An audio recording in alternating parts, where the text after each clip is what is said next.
This is 2 cans of crescent rolls, provolone cheese slices, and just fold each one in half right around the base.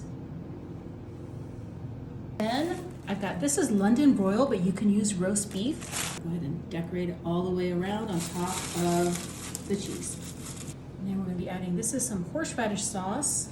And then we're gonna come back and add even more of that roast beef. We're gonna be topping it with the rest of that provolone. Once you have all that, like that, you're gonna take each one of these little crescent roll tails, and you're just gonna fold it over and just tuck it in, just like that.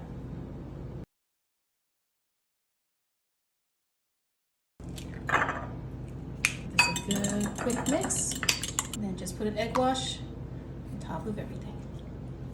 Pop this into a 375-degree oven for about 25 to 30 minutes. This looks so good. Some dried parsley, putting a bowl right in there. Mixed up a little bit of packet au jus. This is the Pioneer brand. Have this one. Oh, dip it. Everybody can join in for a French dip party.